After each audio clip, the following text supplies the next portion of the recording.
수년 동안 아이를 가지려고 노력한 케이트와 데이빗. 2010년, 케이트는 기적처럼 쌍둥이를 임신했다. 하지만 그녀는 임신한 지 6개월 만에 분만실로 실려갔고 쌍둥이를 미숙아 상태로 출산했다.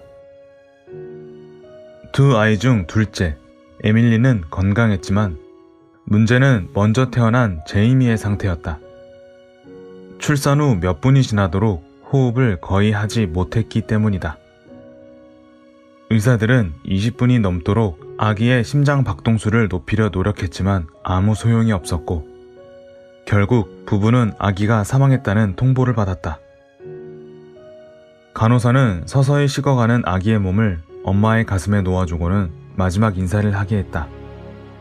케이트는 울먹이며 방 안의 모든 사람에게 잠시만 나가달라고 부탁했다. 그리고 차가운 아기의 몸을 따뜻하게 감쌌다. 그녀는 남편에게도 셔츠를 벗고 침대로 올라오라고 말했고 부부는 침대에 누워서 아기를 자신들의 품에 꼭 껴안았다. 놀라운 순간은 그 다음부터였다. 그 상태로 5분이 지나자 갑자기 아기의 몸이 움직이기 시작했던 것이다. 부부는 급히 의사를 불렀다. 하지만 안타깝게도 의사는 아기의 움직임은 자연 반사적인 것이며 그가 살아날 가능성은 없다고 말했다. 결국 저희는 아기를 체념했지만 그저 최대한 마지막 순간을 의미 있게 보내고 싶었습니다. 만나고 싶었고 만지고 싶었고 부모가 누구인지 알려주고 싶었어요. 또 얼마나 사랑하는지도요.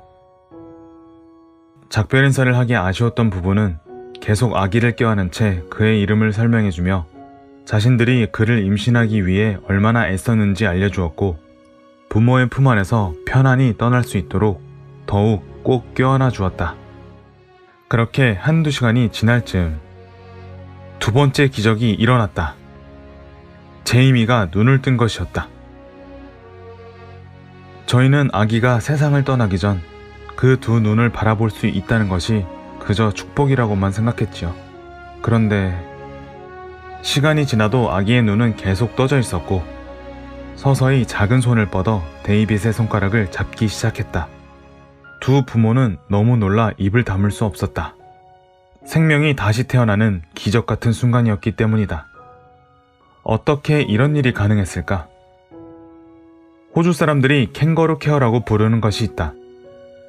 캥거루는 새끼가 태어나면 자신의 주머니에 새끼를 넣어 계속 피부를 맞닿게 하는데 연구에 따르면 사람 또한 마찬가지로 피부 접촉이 신생아의 심장 박동을 조절하고 스트레스를 낮출 수 있다고 한다. 즉, 케이트와 데이빗의 포옹이 아기의 체온을 소생시키고 호흡을 더 강하게 만들었던 것이다. 케이트는 본능적으로 해야 할 일을 알았습니다. 그녀가 아니었다면 제이미는 이 세상에 태어나지 못했을 겁니다.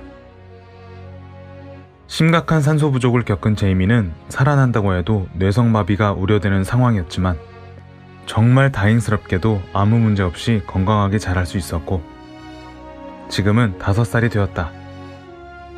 가족은 최근에서야 그들이 겪은 이야기를 세상에 알리기로 했고 이 놀라운 사건은 세계 뉴스에 보도되었다. 데이빗은 현재 페이스북 페이지를 통해 조산아를 지원하는 미라클 베이비 재단에 후원금을 모으고 있다. 의료진도 포기한 생명을 살린 엄마의 사랑, 그리고 사람과 사람 사이의 따뜻한 포옹은 그 어떤 치료법보다 강력할 수 있다는 것을 이 이야기는 보여주고 있다.